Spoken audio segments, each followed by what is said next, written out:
Welcome to this mayoral conversation, debate, part of our civic responsibility of being part of this evening. Come on up, John, and take a seat. Take the water glasses. So I would first like to welcome all of you for coming out this evening and being part of this debate as we listen to these candidates. I first want to thank Mason Ainsworth and then Don McIsaac, and to our surprise, John Maxwell, who has come and as part of this evening's events. That wasn't part of how we had planned it, but since John is here, he will be able to participate in this evening's conversations. It will put a bit of a crunch on our timing, but we will accommodate that.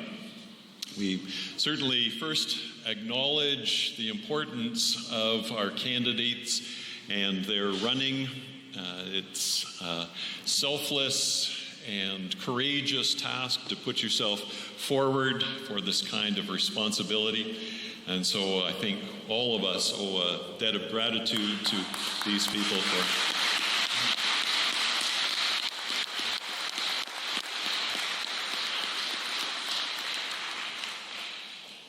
and we appreciate all of you coming out and participating in this evening's debate. It is an important part of our civic responsibility to participate and to be knowledgeable about our candidates, and so we certainly appreciate you coming out.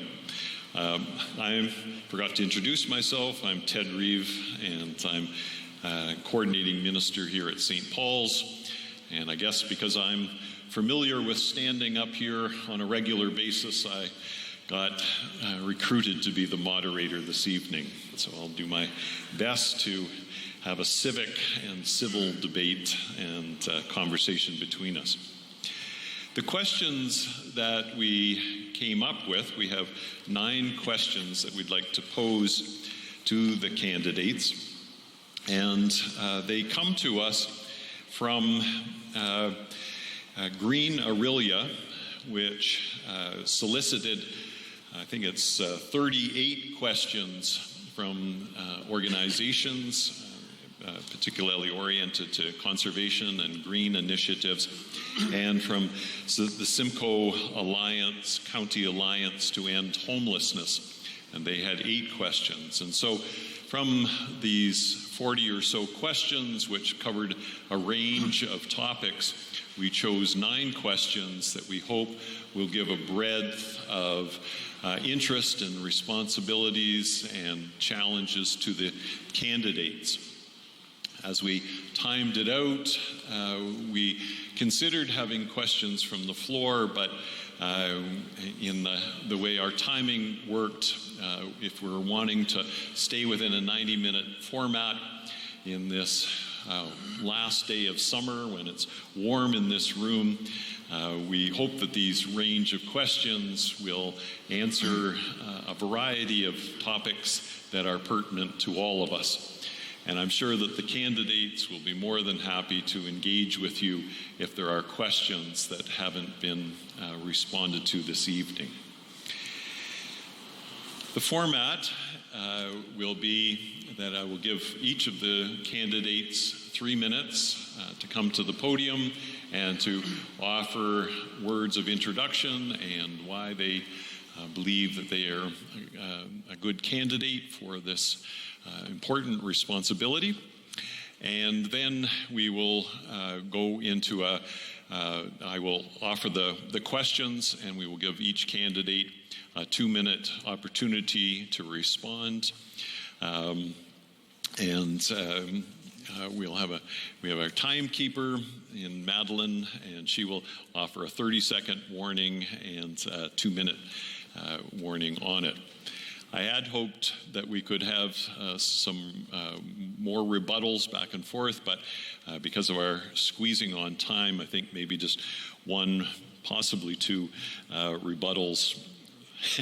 I had offered 3 in the beginning, but we'll see how our timing goes, whether that's adequate or not. So I was going to toss a coin, and I should have done that, but should we go alphabetic, and then we will then switch back and forth. So Mason, would you like to begin with your introduction? Do you still want us to come to the front there? If that's you. Yeah.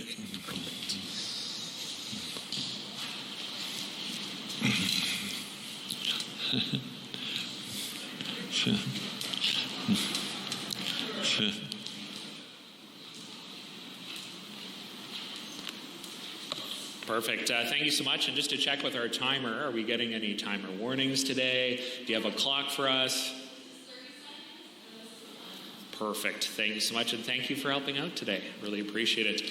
Hi, folks. My name is Mason Ainsworth, and I'm happy to be here in front of you today. And I just wanted to thank all of you for taking the time out of your busy schedules, whether you're working or door knocking or getting involved in the campaigns. It's really great to see you here tonight, coming out to listen to the 3 of us, which is pretty exciting. I've been in here many times for concerts over the years, and as I was joking with a couple of the folks behind the camera, I've always wanted to perform up here, but I'm not that musically inclined. So hopefully you enjoy tonight. And then a special thank you and for the folks who are sitting in the audience that are candidates. I know there's quite a few of you, so I won't name you all, so that'll take most of my time. But if you could just throw up your hands so that people in the area know who you are. Make sure you talk to these people. Yeah, thank you for being here tonight, and thank you for putting your names forward. So as I said, my name is Mason Ainsworth, and I come from humble beginnings. I grew up in Orillia in affordable housing, and I got to tell you, life was difficult at times. Outside of council, I do mortgages, so I do commercial, residential. I can tell you right now that if I wanted to make money, I would not be running for city council.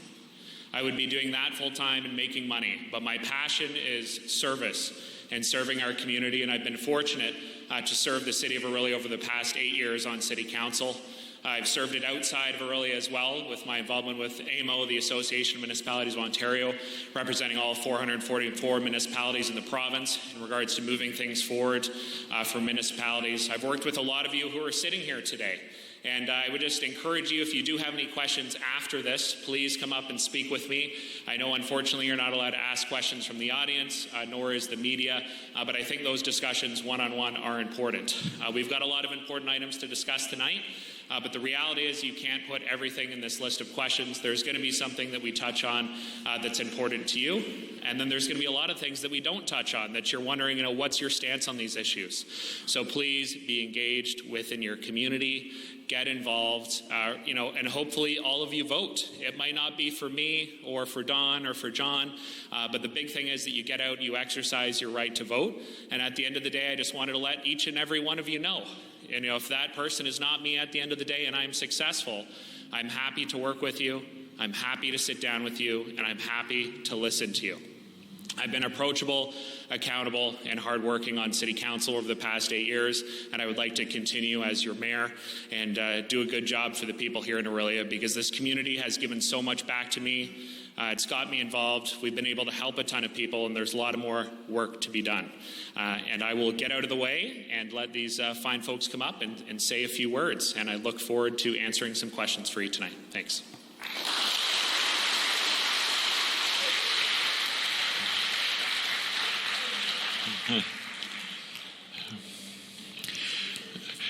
So I guess Maxwell is before McIsaac. So John, would you like to come and...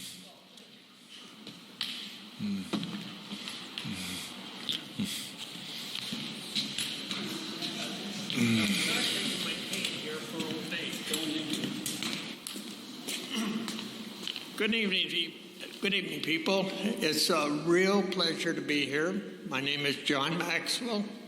I'm a candidate for mayor, and I am not here to blow on my own horn. I am a resident of Orillia for the past 24 years. Prior to coming to Orillia, I was in the manufacturing business in Brampton. I spent many, many years helping people. I I have people that work for me for 44 years, and I've been totally blessed because I give to them, but they gave more back to me. I am here with my beautiful wife. I'll tell you something. I look at Orillia, and I believe there is so many changes that need to be made, must be made. I'm ashamed to say to go downtown Orillia because it is not a nice place. But I don't want to stand here and just yappity-yap.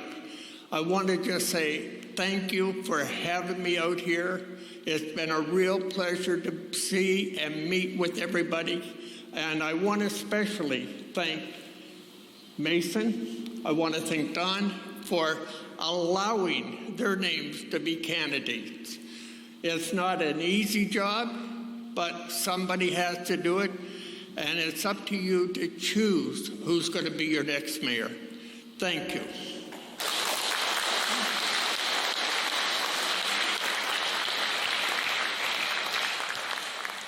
Don?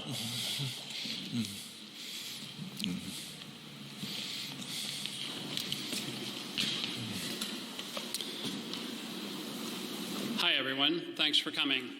For me, it's great to see such a great interest in this election. I am Don McIsaac, and I'm running for mayor of this beautiful city. Tonight, I want to introduce you to Don McIsaac, talk about what kind of mayor I want to be, and what I think our priorities are. Orillia is my home. I was born and raised here. I went to Park Street and graduated from Trent University. In the winter, I played hockey, and in the summer, I flipped hamburgers at Weber's. That experience taught me the value of teamwork, commitment, and trust. Both of my parents served as mayors of Orillia. They taught me the value of public service and shared their passion for this incredible community. It's part of my DNA. It was then the idea of running for mayor sometime in the future was born. I am a chartered professional accountant with decades of real-world experience. I've worked in both Canada and the United States. While in the U.S., I helped struggling companies become financially viable, but most importantly, save thousands of jobs. I've returned to Orillia, my home, ready to move forward with the next chapter in my life. So what kind of mayor do I want to be? Well, a few things. I am committed to improving the quality of life and well-being for all of the people of Orillia. I believe that the solutions to our problems often lie within our community. I will be a mayor that is willing to bring individuals, institutions, staff, and council together as a team to solve these problems so that in the end, we're all rowing in the same direction. A mayor that is committed to creating a safe, inclusive, and sustainable community. A mayor that values openness, community engagement, and meaningful relationships. And finally, I believe that actions speak louder than words. So, what are my priorities? Helping people with things that matter, like finding a doctor, getting suitable housing, or dealing with the rising cost of living. Looking after our most vulnerable, finding working solutions for homelessness, the opioid crisis, or mental health. Looking after our city, improving our roads and infrastructure and services, protecting our natural beauty, and implementing the climate change plan. And finally, providing good government, using our limited resources wisely, understanding the difference between an investment and an expenditure. Thank you, and I look forward to your questions.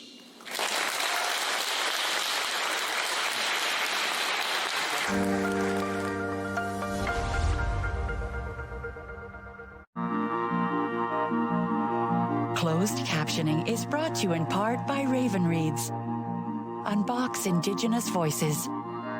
Subscribe today at ravenreads.org. What kind of show do you want to see on Rogers TV? What interests you? Log on to rogerstv.com, fill out a show proposal, and tell us about your segment idea. We want to know what you want to see. Rogers TV, only on Rogers. I'm Gagwag. My name means everything. Tom Longboats. I am Wolf Clan, Onondaga Nation. I've run many different races. I've run to survive and to be free. I've run to win for honor. His people might be lazy, but this one's damn fast. My people respected our runners, people who carried important messages from village to village. I need a guide to the next post. Dispatch carrier, sir. I can get you there. God's sakes, man, slow down. Who do you think I am, Tom Longboat? No, sir. I am. Running makes me feel alive. It's everything. Tom Longboat was the first Indigenous person to win the Boston Marathon. He ran his way to international fame and became an inspiration to generations of athletes. On Rogers TV, we have a reality show like no other. It has a great cast of characters. Some you may have even helped land the role. Each episode has something different. Plans are devised, decisions are made, votes are cast, and money is spent. It's local reality TV that you won't want to miss. And it's exclusive to Rogers cable customers. Catch your municipal council coverage on Rogers TV. Visit rogerstv.com for broadcast details. All right. So let's start with the biggest, most challenging issue of our lifetime, the climate emergency. We know that this is a multi-layered, complex problem that requires responses from all levels of government, from business, and from all of us as citizens. We appreciate that Orillia has developed a climate action plan. Could you comment on how this plan is part of your platform and your efforts to address this central issue facing us all? So we'll start with you, Don. Thank you. Can everybody hear me? Good. One of our campaign priorities is looking after our city, which includes improving our roads and infrastructure, protecting our natural beauty, and implementing the climate change plan, as I mentioned earlier. Implementing the climate change plan is simply good stewardship and an investment in our community's sustainability. The climate change plan needs to be implemented now, full stop. A lot of research and community engagement has been completed. In my first 100 days as your mayor, I plan to move it forward. I'm sure it's not a perfect plan, but with any plan, there will be challenges along the way. Murphy always shows up, as we know. However, we will deal with whatever we encounter as we move forward. Otherwise, we end with analysis to paralysis. We would integrate the recommendation of the climate change plan in all of our processes and procedures, including budgeting, building codes, community planning, and capital expenditures. It would become part of doing everyday business. Thank you. Thank you. Mason? Perfect. Thank you so much, Mr. Chair. Appreciate it. It's a great question, and it talks about in here specifically, how is it incorporated into your plan? I'm not sure. Just to show of hands, who read the plan? Okay, there's a few people in the room, so to spare the rest of you, I won't summarize the entire thing. It's about 172 pages. And we only have 2 minutes, so I will not speak to the specifics of that, but if you want to chat after, happy to chat to those of you who read it or those who did not. The big thing in our community is, looking forward to the next several generations, making sure that we have an environment for our children and our grandchildren and the future. But the big thing is this costs money. Okay, so the big thing, and I want you to remember these two words tonight because they're going to come up a few times, okay? Investment ready. What that means is making sure that Orillia is ready for investments coming into it. Making sure we have streamlined processes for things. So we have a new development that wants to come into town. We have new housing that wants to come to town. We have new jobs that want to come to town. We need to make sure that we are open and we are ready to get these folks in the door, get them, a highway into City Hall so that we can get these things moving faster. And that helps ease the tax burden for our seniors and for the rest of our community. And it gives us the additional money that we need without putting a strain on the taxpayer to move forward with some of these initiatives.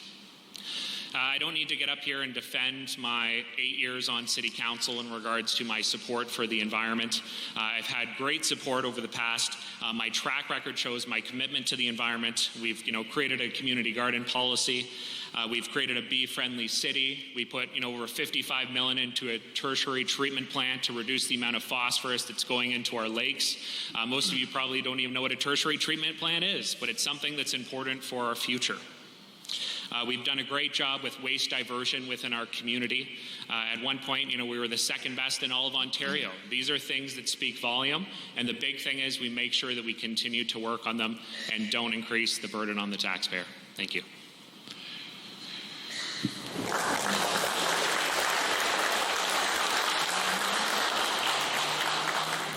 John, do you have a comment on? Well, thank you.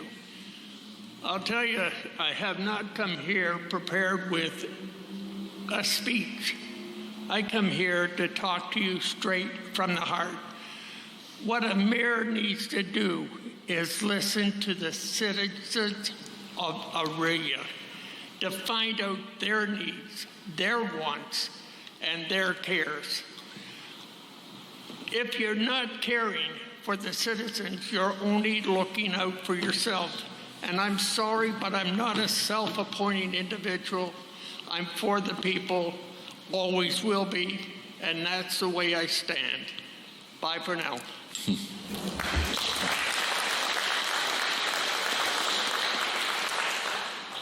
So the second area is housing. So right outside this building and increasingly around this city, we are seeing folks who don't have secure housing, along with a variety of other challenges. Again, this is a huge issue that involves multiple responses. Let's start with housing. Will you prioritize expediting zoning and funding for more permanent, affordable housing developments in Orillia? John, do you have a comment on housing? We need affordable housing here. There are so many people in Orillia that are on such low incomes that they are finding it hard to deal with daily living. They are lined up at food banks. They're lined up at people that are willing to help them.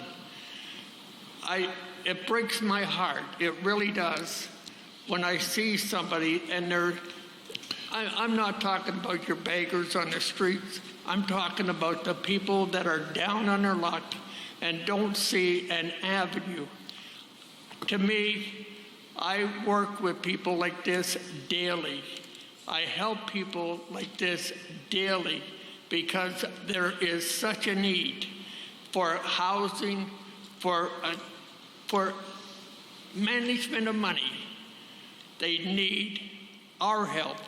And as a mayor, I can promise they would have my help.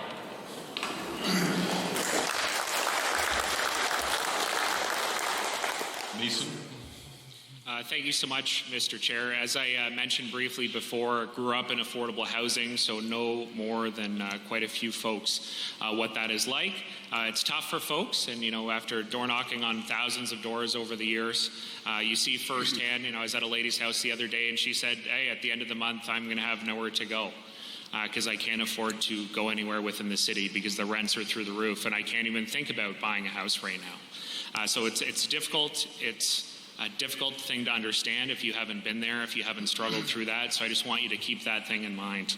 But the nice thing of being on City Council for 8 years, I've been able to help a lot with this. We've helped build, thousands of houses within Orillia. Recently, we've helped with different projects that are, getting built across our community above the post office, affordable housing, working with the county to have housing for seniors and affordable housing as well. Building, at the waterfront. We had a discussion the other night about the condos going to be there, so more kind of high-end housing, but, the doctors need housing as well. And I'm proud to stand by my record that in my first term on City Council, we created Orillia's Affordable Housing Committee. The city before our time did not have a committee dedicated to affordable housing, and I'm proud to be one of its founding members. I think it's important that we spend the time we need to helping the people that we need to. We didn't just stop at creating that committee. We went a step further. We decided to allocate specific funding for an affordable housing incentives program. So working with folks who want to bring affordable housing to the community, making sure we're doing it faster. But the big thing at the end of the day is making sure to build these things, that the city is investment ready, that we are ready for these people when they want to come here, and that we're willing to work with them. We're willing to cut the red tape, and we're willing to add to the tax base, but also to the housing inventory within the city. Thank you.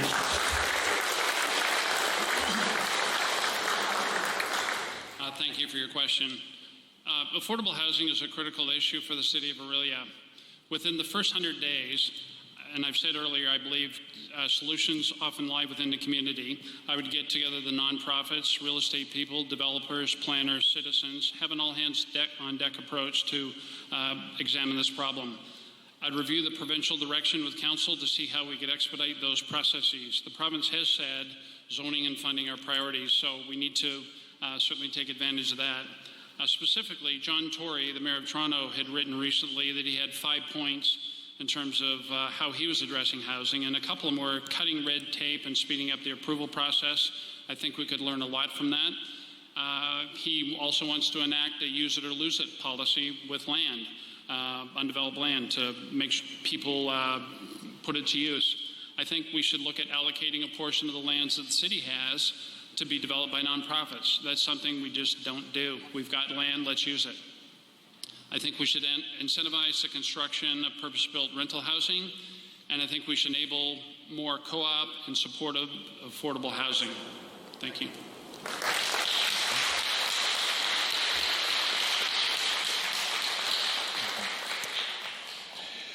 Many of us have seen around town and in different places the concern about urban sprawl. So, Orillia... Sorry, Mr. Chair. Our rebuttals, are we still doing these? Oh, sorry. Okay. Missed your sign. Yeah, no problem. And just to check, because you didn't let us know earlier, is there a time for the rebuttal? Is it 30 seconds? Is it... A minute would be good. A minute tops. Okay, perfect. Thank you so much, Mr. Chair. Really appreciate that. And I think, Don has a good idea. It's looking at other people actually know John Tory, and we'd be happy to set up that meeting between us and them or other municipalities across the province. During my 8 years on City Council, I built relationships not only across the province, but across the country that is Canada. I know a lot of people who have done tremendous things within their community. I have those connections to bring that information back here. I've built those networks, whether it's other municipalities like John or other areas where they're doing unique things. A lot of these communities are investment ready, so we can set up a meeting with them and say, hey, how can we do what you're doing within your community, making sure that we're doing it here within the city of Orillia that helps ease the strain on the taxpayer, but also helps us get the housing that we need in our community. It's not just a crisis within Orillia, it's a crisis across Ontario and across the country, and I'm sure if you looked elsewhere, it is a crisis around the world after COVID. COVID has just compounded this problem, and I have the connections to reach out to these folks to get the solutions and to make sure that we get those solutions within our community.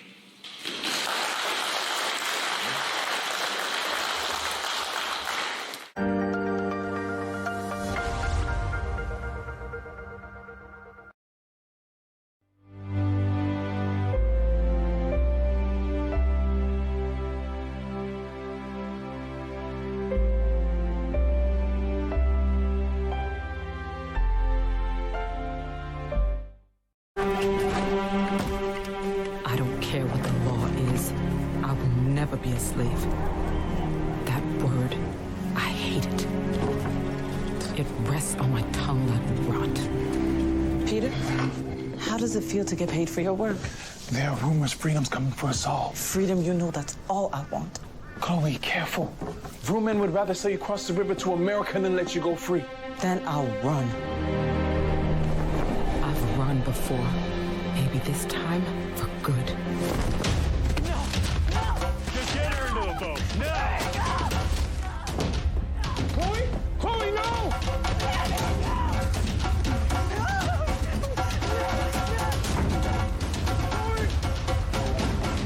Word of Chloe Cooley's resistance led to Canada's first legislation limiting slavery. After 200 years, slavery was abolished in Canada in 1834.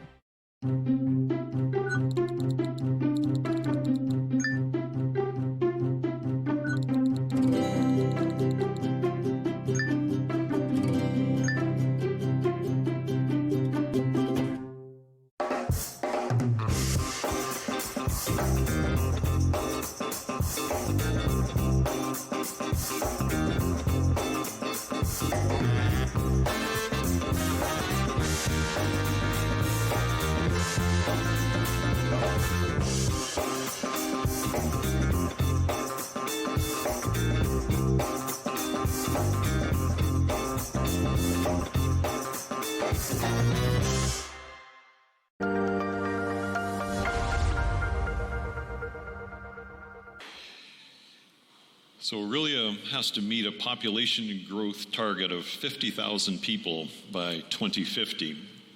So what type of developments and urban planning strategies would you suggest to manage growth in Orillia while keeping our community vibrant?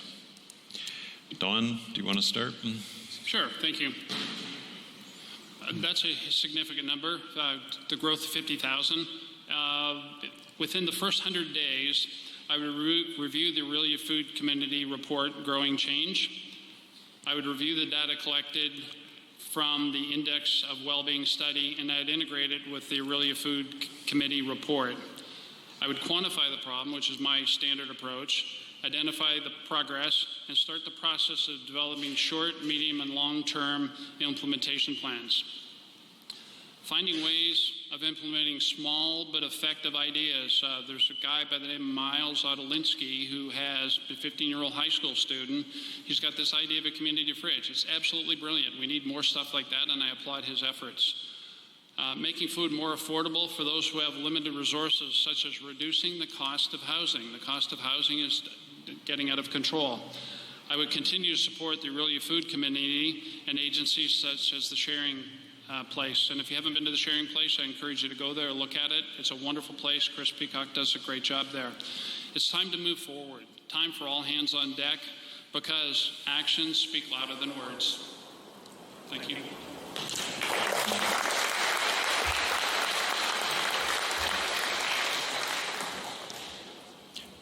So, Mason, you'll have an opportunity to speak to this, but you want no problem, Mr. Chair. I was just going to mention, I believe the question was about urban sprawl, not about food insecurity.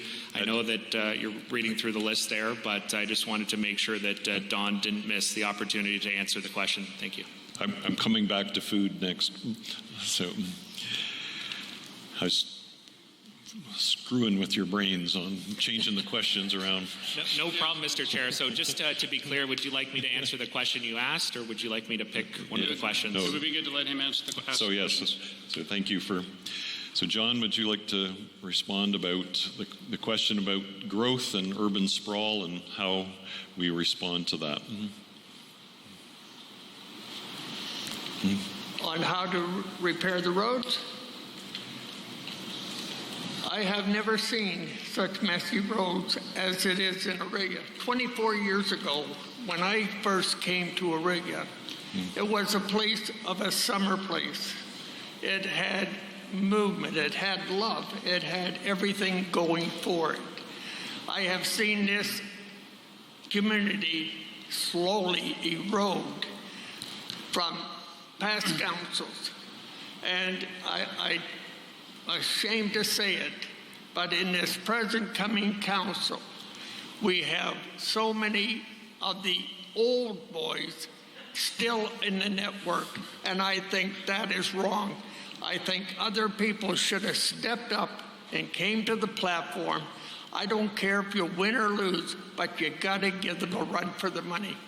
I want to see affordable housing.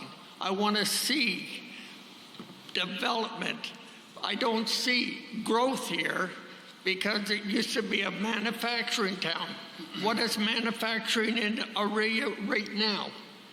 I am a former manufacturer, and I tell you, I have such a shame of my city the way it is. I would like to change it. I would like to bring growth back here, and I would like to have it now.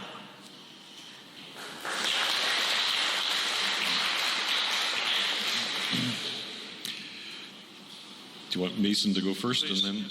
So. Perfect. Thank you so much, Mr. Chair. The nice thing, and just to let you know, I did write my own speech, so I'm happy to answer your questions and not just read what's before me. And I think that John has a good point about the Old Boys Club. Thank you so much. I appreciate you making that a valid statement. But at the end of the day, I think John has a good point about the Old Boys Club, and it's something that needs to go. And I can tell you, as you just saw here, the Old Boys Club does not have a hold on me. And to answer your question about urban sprawl, I know I mentioned two words earlier, and I said I was going to bring these back up. Investment ready. Making sure that our community is ready for these investments when they come, not, squabbling around about the things, that we have some folks around who don't want us to build above 4 stories within town. Well, the reality is, if we want to stop urban sprawl and we want to intensify within our community, we have to make sure that we're intensifying where it fits, we're doing smart projects, we're making sure that we're making this process more efficient and more effective for people. And as a member of City Council, I've worked on some of these things.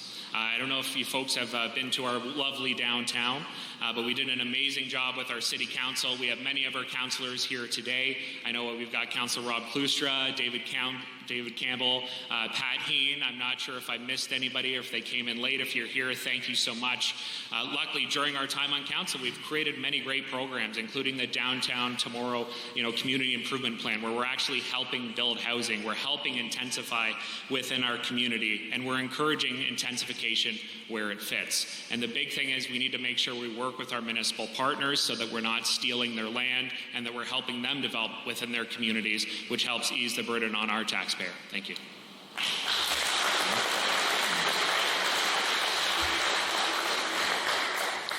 Thank you. A slight hearing problem. My comments on urban sprawl are that certainly looking after our city is one of the priorities that I've established. Managing urban sprawl is just good stewardship. The City of Orillia Municipal Comprehensive Review states that the council has directed the city's land needs assessment be updated and requested the city's consultants to study the implications of various options for higher intensification and designated greenfield density. I look forward to the study to be completed in 2023 for recommendation, how we can manage future growth responsibly. I'm committed to the thoughtful and responsible growth of Orillia. Healthy, walkable neighborhoods within our city, as suggested by Jane Jacobs. Finding working solutions with the surrounding townships, and implementing missing middle housing strategies in agreeable neighborhoods. Implement vacant land policies to accelerate within city and infill. I think we need to do a better job of infilling before we look at expansion. Thank you. Thank you.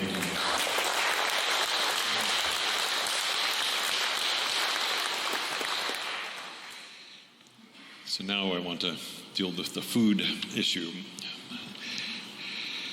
So we have the shocking reality that 1 in 8 households, at least 70,000 people, and I think these statistics are old, that 1 in 8 in Simcoe County are food insecure.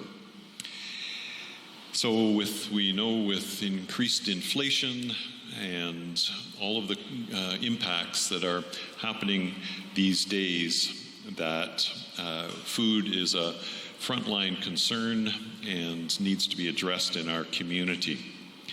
So do you have a food strategy for Orillia? Let's start with you, John. Well, thank you. 1 in 8 is a stunning number. We can do better. Sorry, I think that was for John. Did you say John, yeah, John. Go ahead. Sorry, Don. Apologies. John, would you like to, on food security? Well, Don and John do sound alike, but I hope that we are not alike.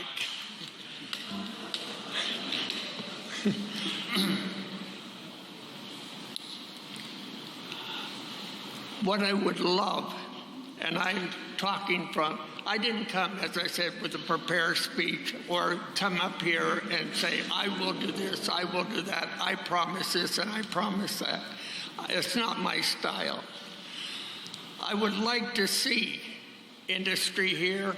I'd like to see affordable housing. I'd like to see people reaching out and helping.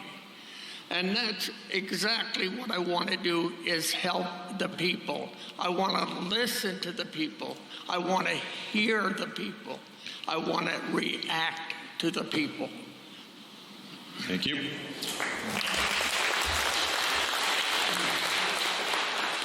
Dawn, do you want to respond now? Dawn? Yep. That's a good question. 1 in 8, we can do better. That's 12.5%, and it's too much. I think, as I mentioned earlier, I would review the Orillia Food Communities report, and I think there are steps there we can implement. There are things we can do to get food into people's hands. The Orillia Food Committee and agencies such as the Sharing Place do a wonderful job, and I think we need to encourage that and help them. If you haven't volunteered there, I encourage you to do so. They're a wonderful place, and they need help. But again, it's time to move forward. Time for all hands on deck. Actions speak louder than words, and this is a good place to show that. Thank you. Jason?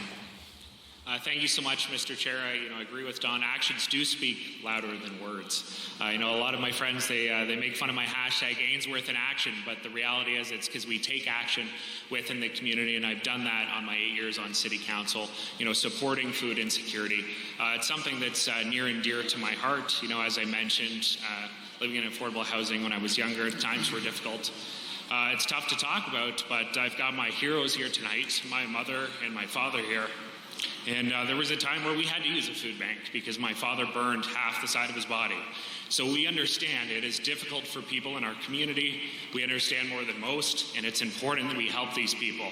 We shouldn't look at these people as, you need this, and putting them to the side. It should be, what can we do to help within our community? There was a great article recently, I'm not sure if Greg wrote it for Orillia Matters, but it talked about food insecurity within our schools. There's a program, I'm not sure if you're aware of it, it's called the School Fuel Program. And right now it feeds over 4,000 students per day in over 21 schools within our area. It's sad to say that there's a lot of these kids that they need that every day. But there's a lot of these kids that also take that food for the weekend so that they can actually have something to eat. It's a difficult situation that we're in, but the reality is, as I mentioned earlier, these words come back. If we are investment ready as a community, we're bringing in additional revenue that we don't have now. We're bringing in more jobs. This is how we get more economic activity for our community so that we can help these people. We can help fund these things that we need to do in our community without putting the burden on the taxpayer. We have incredible partners, and I'm happy to have a lot of their support in our surrounding municipalities. We need to work with them. We have a school board. I know Jody Lloyd's here tonight. She's been our school board trustee for 8 years now. There's other school boards. We need to be working together as a community to deal with some of these items, and the city needs to step up to the plate to make sure that our children have the food that they need to be successful.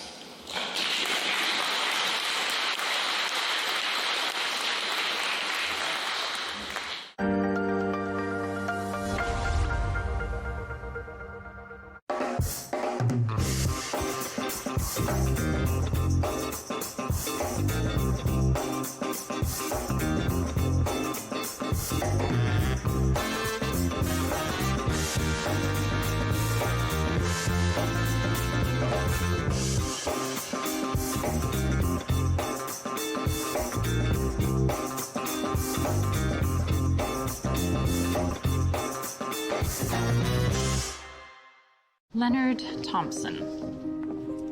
13 years old, diabetes mellitus, 65 pounds. Starve the child to let them live? The treatment's as cruel as the disease. It's a death sentence. Dr. Banting, this could be it. He's the first to receive this trial. But will it save him? It's not pure enough. So we try again. And again. And again.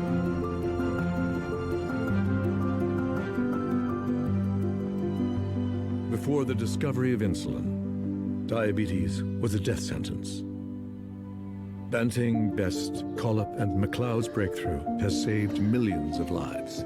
Leonard Thompson's was the first.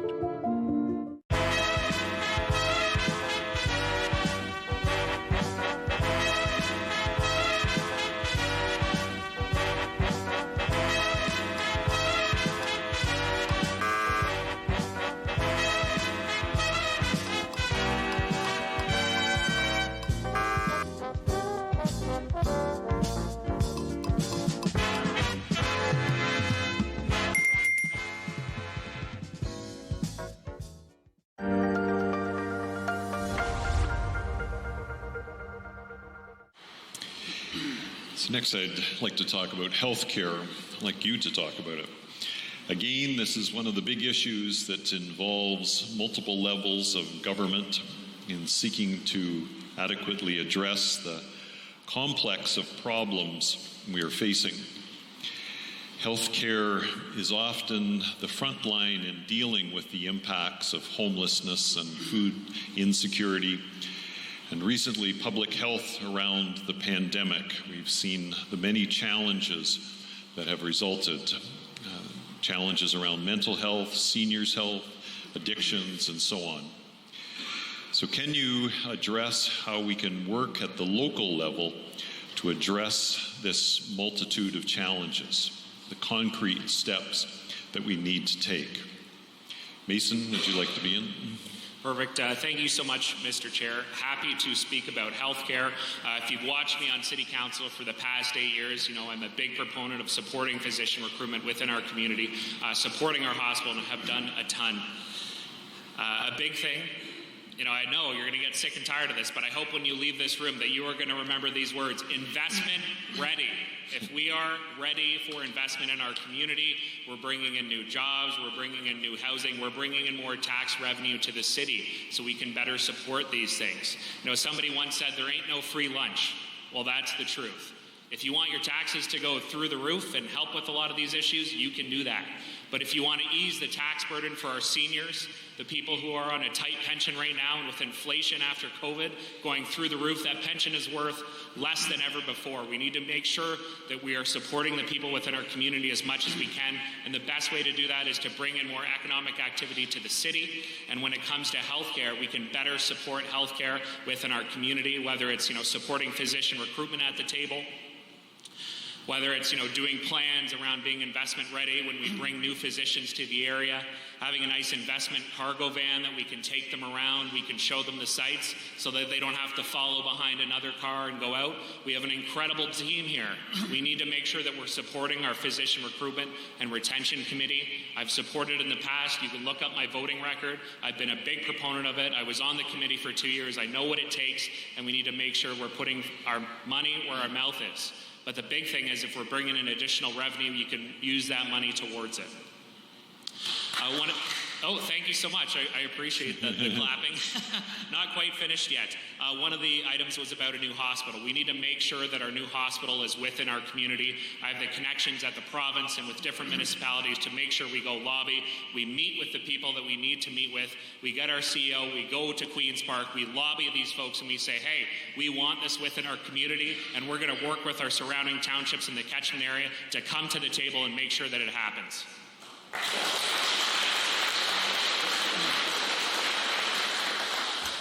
Don? Thank you.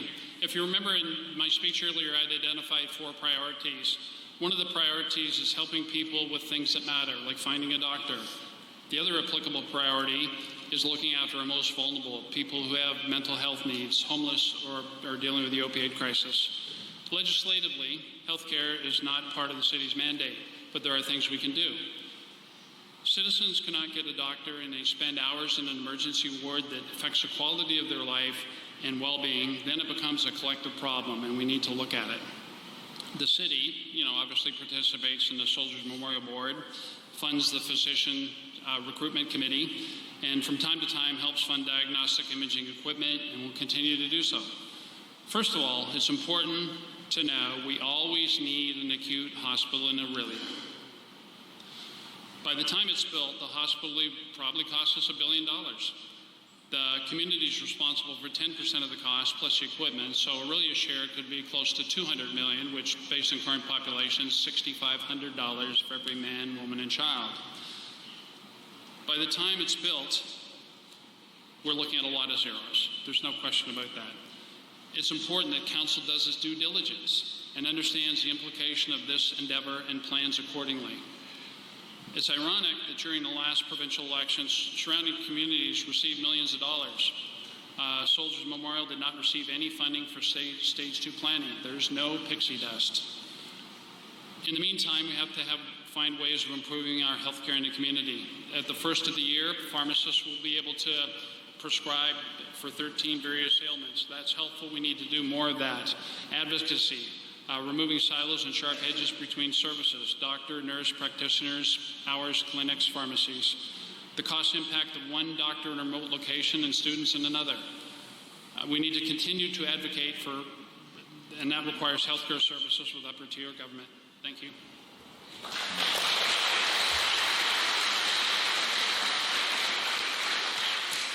John, do you have a comment on healthcare? The one thing I have to say here is I work daily with people in need. And the one thing I have troubles me on a daily basis is I have one company that I deal with almost daily, and that's a company called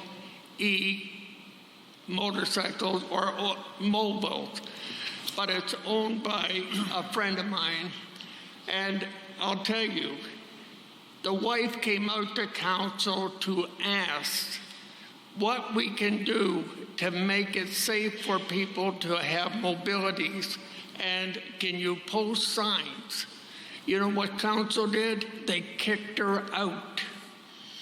And I'll tell you that it's a wrong way to do business. If you want to do business, you help promote your community. I can sit here and ramble on, and I'm just going to get absolutely peaked because I want to hear the truth, and the truth has not been spoken tonight. Thank you.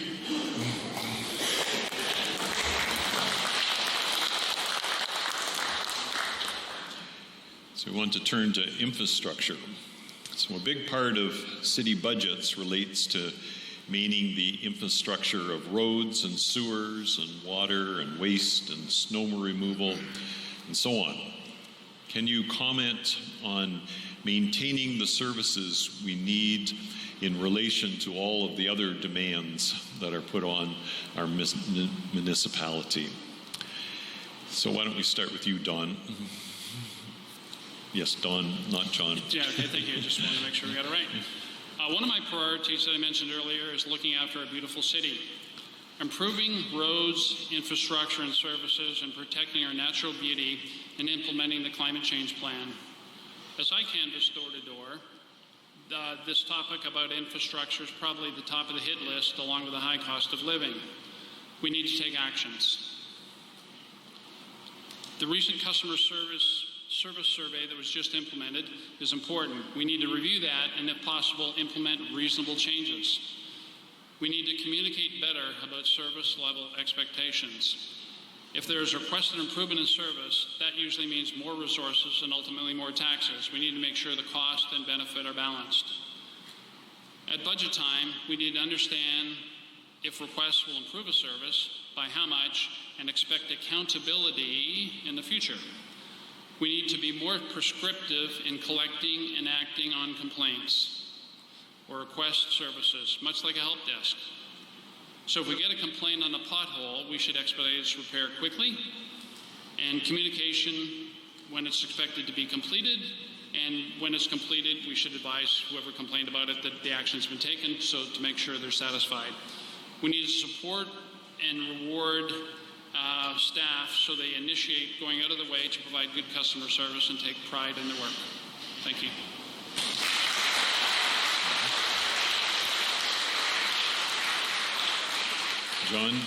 John, do you have a comment on infrastructure? I have no comment. Okay. None. Mason? Perfect. Thank you so much, Mr. Chair. Approachable, accountable, hardworking. That is our slogan, and it has been during my 8 years on City Council. The accountability part, as the Chair has mentioned tonight, is in regards to budgets. Well, thankfully, during my 8 years on service on City Council, I've actually approved multiple budgets. I've pushed. You can go back, you can watch the videos, you can look at the recorded votes, you can look at the motions, and you can see my commitment to basic infrastructure funding within the City of Orillia. Also, if you take the time to look at our literature, you'll see it's our #1 priority that we've heard out in the community. Basic infrastructure. But you know, the big question is, how do we pay for it? And you know what the answer is? Investment ready, yes. I don't know who said it, but thank you so much.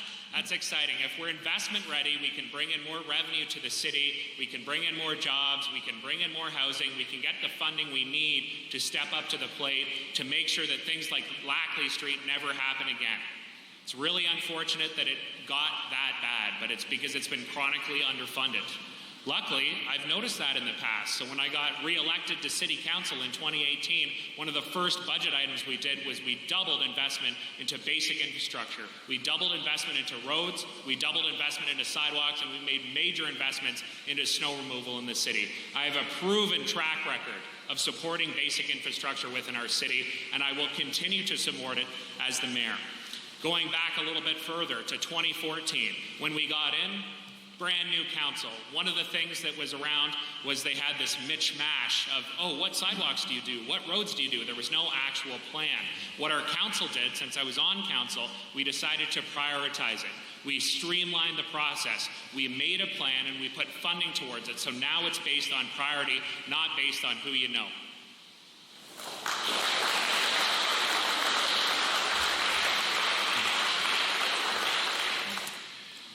So we want to cover inclusion and diversity. When I moved to Orillia about 8 years ago from downtown Toronto, I was struck by how white we all are. Fortunately, this is changing as we welcome new folks and work towards more inclusion in relation to a variety of issues, from sexual orientation, race, reconciliation with First Peoples, and so on. So how do you plan to engage and connect with our diverse community members, learning about their challenges and hearing about their ideas to make this community more inclusive? John, do you want to start? Yes.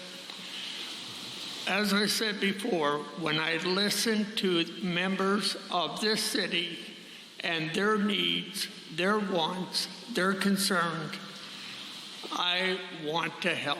I do the very best I can to help people. The only question I have to ask, and I gotta ask both the candidates here because it's only gonna be my chance to. Don is in business. Mason, have you ever been in business?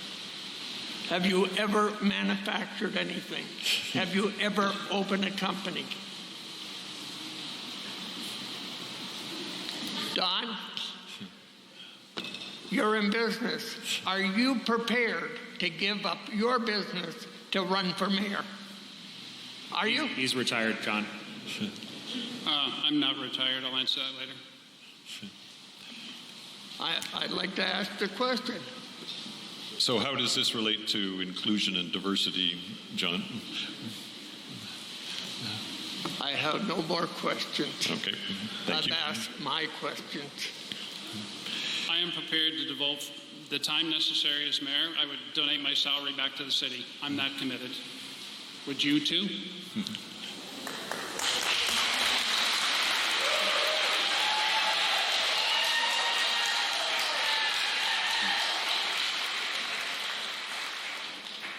Why don't you carry on, Don, on this question of inclusion and diversity and how we can respond? Don, yes. My turn. Okay, I get to talk about inclusion and diversity now. Yes. Thank you. I am committed to a safe, inclusive, sustainable community. I've reviewed the report submitted in July of 2022 by the Orillia Diversity Advisory Committee to the current council and will look for opportunities to implement their recommendations. It's time to move forward and get it done.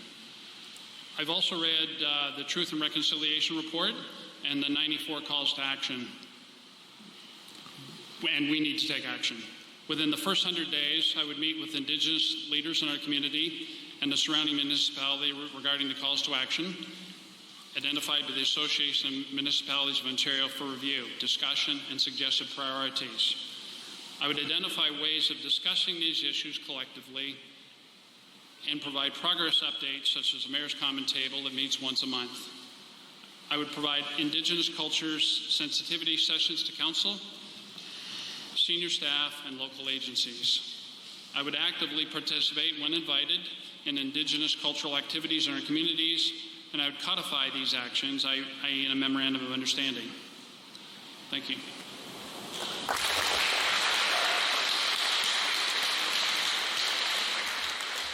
Mason. Thank you so much, Mr. Chair. Appreciate the opportunity to speak. To say it again, investment ready. If we have more investment coming into our community, we can help fund different cultural groups, we can get more events, and we can get the support that a lot of these groups actually need at the end of the day. As you can probably tell, I am not a member of the Old Boys Club, and it's not an age thing, it's a mentality, but I just wanted to make that quite clear after a couple of the comments I heard here. I think one of the most important things when it comes to inclusion, when it comes to diversity, when it comes to listening, is showing up. That's a big thing, and it's great. The three of us are here tonight, but the reality is, I haven't lived in the States for the past 20 or so years. I've been here within the community, showing up, listening to people, helping out within the community. I've been involved with tons of different groups within our city. If you want to see a list or you want to check it out, I know, some of the folks make jokes about my Facebook and how I take so many photos, but go, take a look, Google my name, look at my Facebook, see how many things I've been involved with within the city, how many groups that I've supported over the years on city council. I don't just talk the talk, I walk the walk, I show up, and I help out. And I've helped out with specific things. When the Indo-Canadian community came to me and they said, hey, Mason, we need your help. I said, what can I do to help you? And they said, well, there used to be a cricket club within Orillia, but we don't have one now and we don't know where to start. And I said, you know what, I'll help you. I took the time, I got involved, I helped them create a club in the city, I helped get them funding for that club, I helped get them space so that they could play, and now they've had multiple tournaments bringing people from all over Ontario to Orillia to play cricket, to share culture, and to bring sports tourism to the city of Orillia. During my 8 years, I've built bridges across different communities, and I will continue to make sure that those bridges are accessible so folks can come to the table and make sure that they get the help that they need.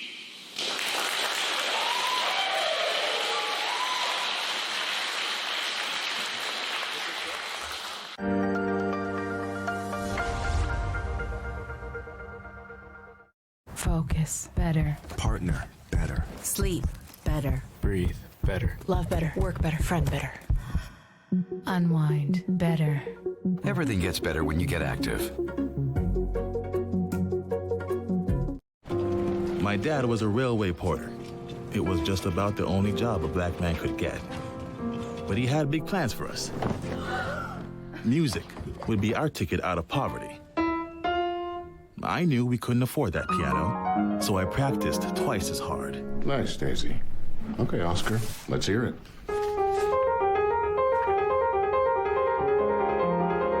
Turns out, I wasn't half bad. Then I found jazz, or it found me. It wasn't all easy, though. I faced a lot of hate, but I found my stage. They call me the man with 4 hands. Well, I don't know about that, but let's see how far this ticket takes me. From Montreal to Carnegie Hall and far beyond, Oscar Peterson became one of the most recorded and celebrated jazz musicians of all time. What kind of show do you want to see on Rogers TV? What interests you? Log on to rogerstv.com, fill out a show proposal, and tell us about your segment idea. We want to know what you want to see. Rogers TV, only on Rogers.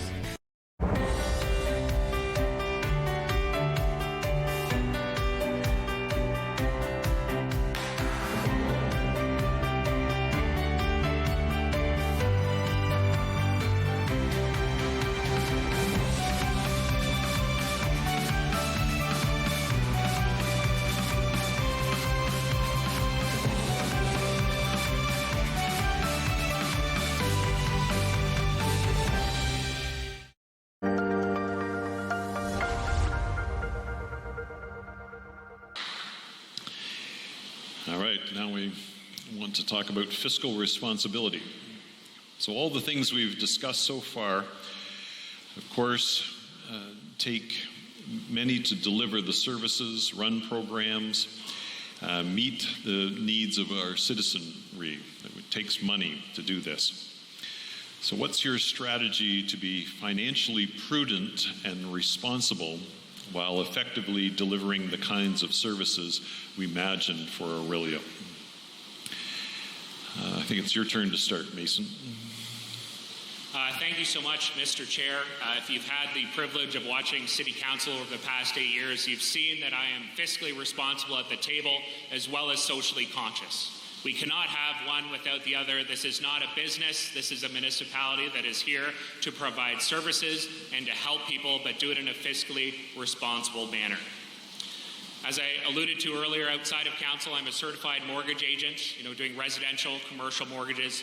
That is not my passion. My passion is not to go out and make money. I'm 30 years old. I was elected as the youngest city councillor in the history of Orillia. I was the youngest person ever elected to the Association of Municipalities of Ontario. I have a phenomenal transcript. Just go on LinkedIn, check it out, see all the things I have done. If I wanted to go make money, I could go work anywhere I want.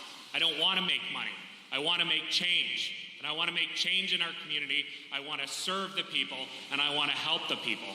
And as I've done on City Council for 8 years, I've been a voice of reason, I've been fiscally responsible at the table, and I've been socially conscious helping folks out.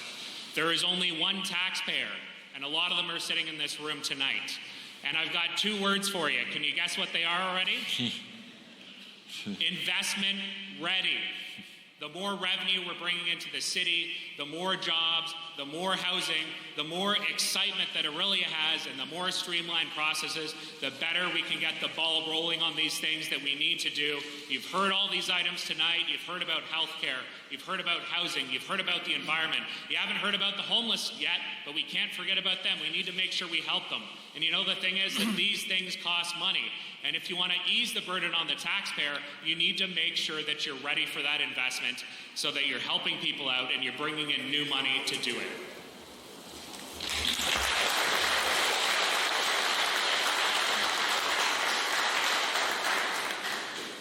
John, do you want to talk about fiscal responsibility?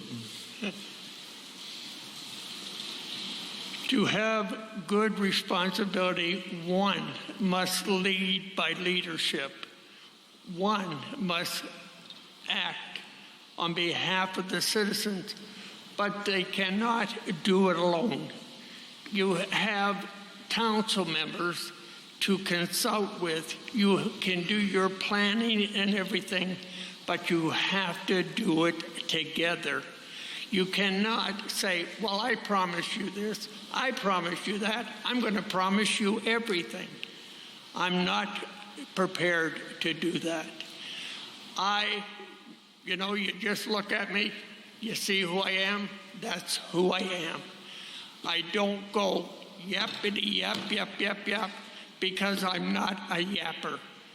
I want to serve the people the way the people should be served, by people caring for them and listening to them. I can't repeat it enough. The citizens of Orillia are the important issue to me. I am not going to say, I'm going to do this, I'm going to do that, I plan on this, I plan on that. I can do it with the help of a good council and with the help of the citizens of Orillia. Thank you.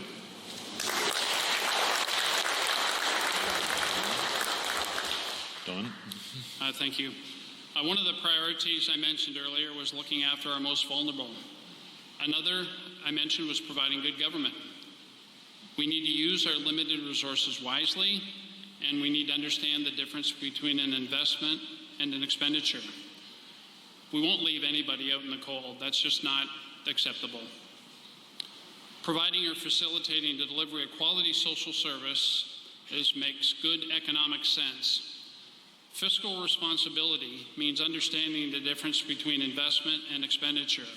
For example, ensuring there is suitable housing which supports, where necessary, and make good economic sense and should be characterized as an investment in the community. Expected results of this investment would be less hospital emergency visits, less police calls, and less human tragedy.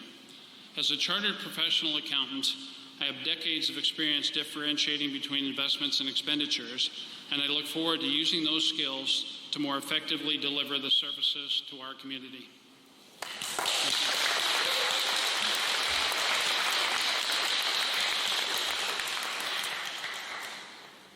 All right.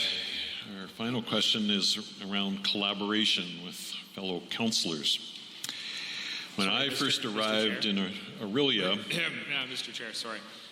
Just a rebuttal on... You have okay, sorry. That's okay. Yes, I just wanted to mention on fiscal responsibility, I know there's been some discussions at the door around this, but the one thing I did really find impressive about Don McIsaac was one of his decisions about fiscal responsibility to retire back to Canada where we do have free health care. I think that is a wonderful decision and is a fiscally responsible...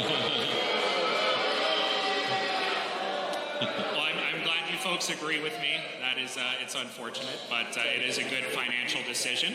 And when you're, as an accountant, you're looking at these things, it's a really good option to do that. And I don't think you should hold that against them at all. That's enough. I'm out of here. You're not for the people.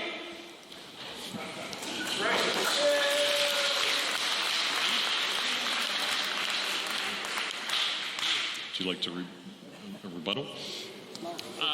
That will speak for itself. Thank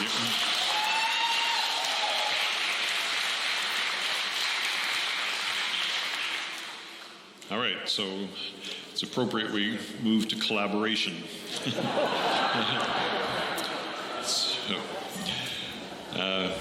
Again, when I first arrived, not only did I discover that we were very white, but also reading the papers back then, they were reporting how polarized the council was and how this led to ineffective decision making. So most of us have appreciated that this hasn't been the case in recent years. But can you tell us how you plan to work collaboratively with all your fellow councillor members and all of us citizenry, even when there are disagreements? So let's see. Let's start with you, John. I thought I already answered all the questions. Okay. That's fine. Mason, would you like to go next? Perfect. Thank you so much, Mr. Chair. And it's unfortunate, I know folks get upset with certain compliments, but facts are facts at the end of the day.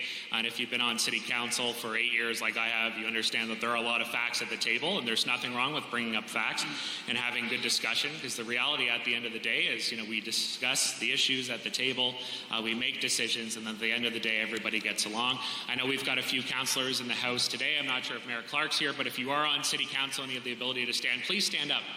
I know we've got Dave Campbell in the back there. There's Councillor Rob Klustra, Councillor Pat Heen. Is that Ralph? Ralph, good to see you. Councillor Ted Eamon, thank you so much for being here. I've had the pleasure of serving with a lot of these folks over the past 8 years on City Council. And I can tell you, as you've mentioned, we have been effective community leaders within our community over the past 8 years. A lot of folks you talk to have said, we're one of the best councils they've ever had. That's not me saying that. That's what I've heard in the community, and even Don has said that our council has done a pretty good job with things, which I do appreciate. And the reality is, we don't always agree on things. I don't know if you've noticed that. But the thing is, we need to make sure that people are rowing in the same direction. We need to make sure that we're working together at the end of the day. And democracy would be so boring if every single person agreed at the table. We need to make sure we have diverse people at the table. We have different dynamics. We have good discussions, and we make sure we're doing the best thing for the community. Sometimes it's, how we get there is an important one, but I can tell you, we don't always agree, but we've been able to come together to get a lot accomplished. Also with, working on the AMO board for 2 years, representing 444 municipalities across the province, I can tell you that not every municipality in the province agrees on things. So you need to work together, and I have a proven track record of working together. One example, recently I brought up traffic calming measures to get money in a reserve. It was voted down. I reached out to members of council and I said, how can we make this work? I brought it up again, and we put money aside for traffic calming measures, and we made it happen. I have the proven results to work together with people, even if we don't agree, and come to the table and deliver.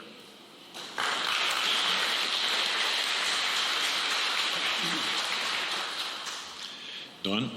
Thank you. First of all, I will meet with whoever gets elected to council, and I look forward to doing so.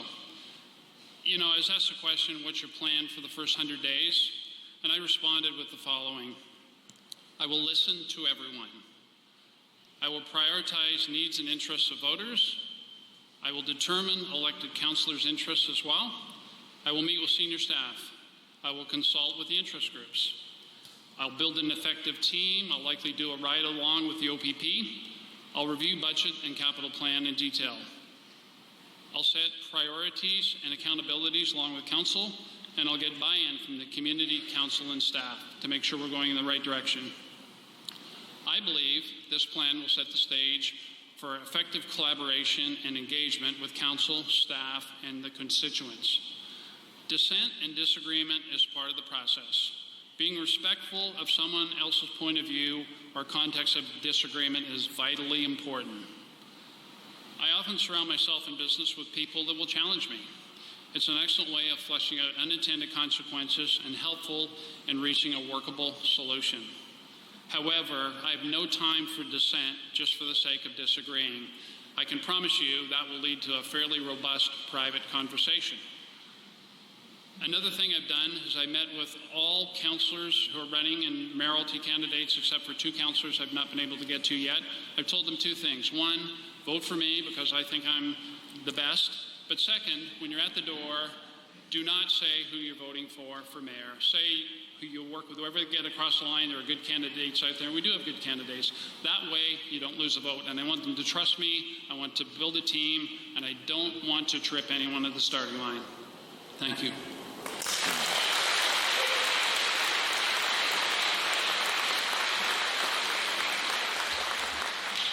Well, we've done very well on getting through our questions and getting responses, so we're able to have some concluding remarks. And so I think we should do the reverse alphabetic order, and you can either come back to the podium or speak from here. But Don, if I speak from there? Don, would you like to offer some closing remarks? Thank you. Mason, you've stated that one of your greatest assets in this election is you have elected political experience. Well, let's review your voting record. I believe you wanted these to be recorded votes, and I look back at all the votes. On February 26, 2015, the waterfront redevelopment repurchase of Metro, you voted against it, 8-1. April 5th, 2018, the sale of Hydro, you voted against it. February 4th, 2019, Mariposa Folk Festival funding for 2019, 20, and 21, you voted against it. December 7th, 2020, You voted against the Climate Change Action Plan. That means you don't like it. False. Frankly, I'm not sure this is the elected political experience that we need.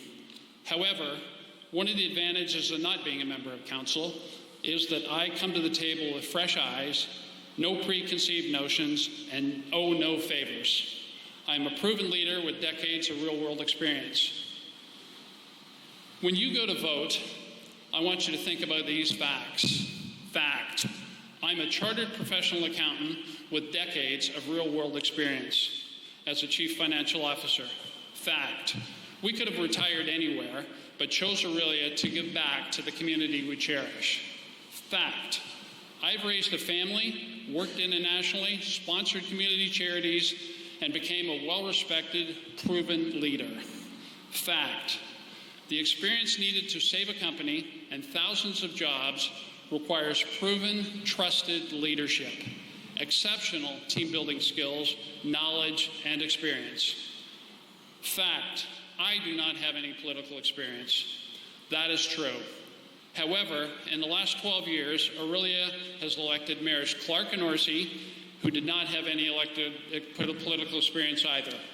The voters trusted their leadership and community experience over elected political experience. Let me ask you, if you look over the priorities of the candidates, they're quite similar. The real question you have to ask is who has the leadership skills, knowledge, and experience to best serve the people of this wonderful city? Who will you trust to manage our limited tax dollars, steer us through a crisis like the pandemic, or negotiate a deal like Hydro One? And who will find working solutions to ongoing issues and deliver meaningful results? I am Don McIsaac. I am a proven leader with real-world experience. I ask you to place your trust in me. Please vote for McIsaac for mayor on October 24th. Thank you.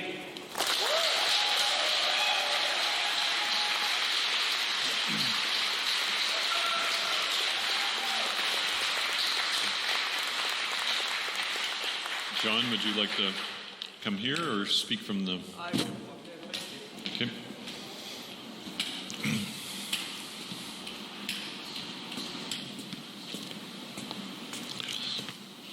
In case you're wondering why I'm walking with a cane, I need it for balance because I lost half of my left foot to diabetes. So I'm concerned about health care. I listened to Don tear Mason apart. I don't think that's the way to conduct yourself. Don, can you tell me how you can ride two cars at once?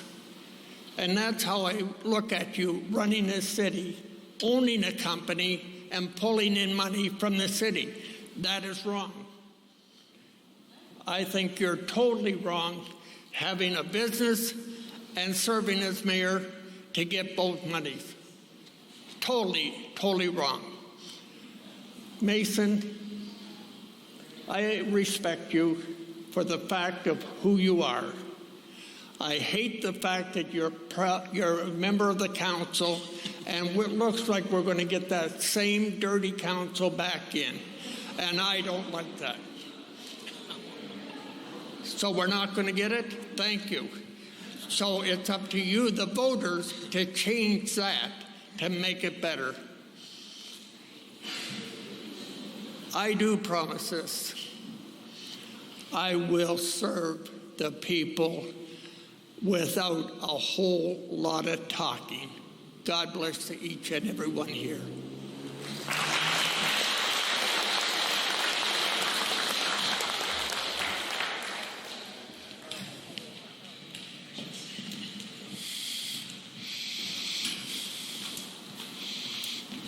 Perfect. Thank you so much, Mr. Chair, and I'm glad you respect me, John. That really means a lot. Thank you so much.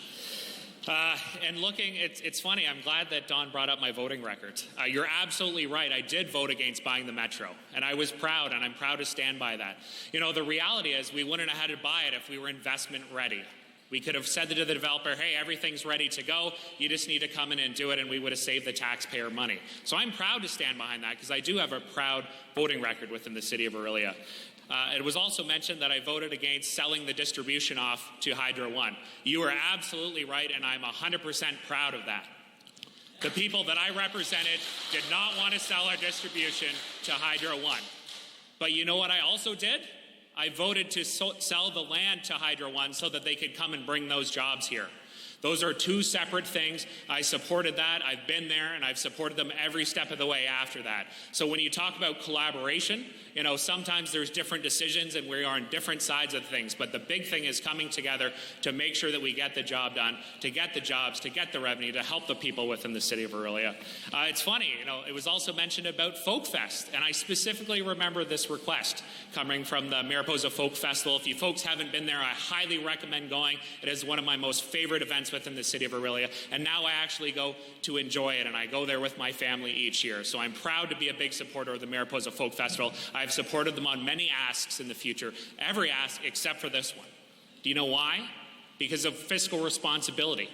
Councillor Kalustra and I had a discussion when this came up, and the ask and the budget was tight that year. The taxes were going up high, and we said, hey, what can we do to be more fiscally responsible? We looked at that request, we looked at how many people were attending, and we figured out that if they increased their price by $1, that they would cover that entire cost. So everybody who went there, and I don't know if you've been there, but if you go there, you spend a lot more than $1 on food, and the food there is incredible. And we said, hey, if they hike up the price $1, it'll cover that cost and save that money for the taxpayer. So I am proud to stand behind that, and I think those are the fiscally responsible decisions that City Council needs to make in the future. But I will point out one thing that is a lie, which was about me voting against the Climate Change Action Plan. I am actually the councillor who requested that recorded vote, and if you go, after you're here, go and search up that meeting. And I spoke at that meeting, which you can watch, and I said, hey, I didn't support the money to spend on a consultant, which I believe was over $130,000. Because I said, what we should do is we should spend that money on actually helping the environment. And then when that plan came back to council, I said, I am proud to stand by this plan and to support it. But I still believe that hiring a consultant was wrong and that we could have used that money to actually go towards helping our community. This is a really important election for Orillia, but also for our area. This is not just about the next 4 years within the city. This is about the next 7 generations in the future. We need to make sure that Orillia is investment ready, that we are ready for opportunities when they come knocking, because they're going to come knocking when I'm the mayor of Orillia. I can tell you that right now. Our team has heard loud and clear at the doors. There's a lot of things that people need help with. And I've been doing these things for 8 years on City Council. I have the proven experience. I'm not doing this for a retirement job. I'm doing this to get results, and I want your help, and I want your vote. And if I don't deliver on these results, throw me out in 4 years.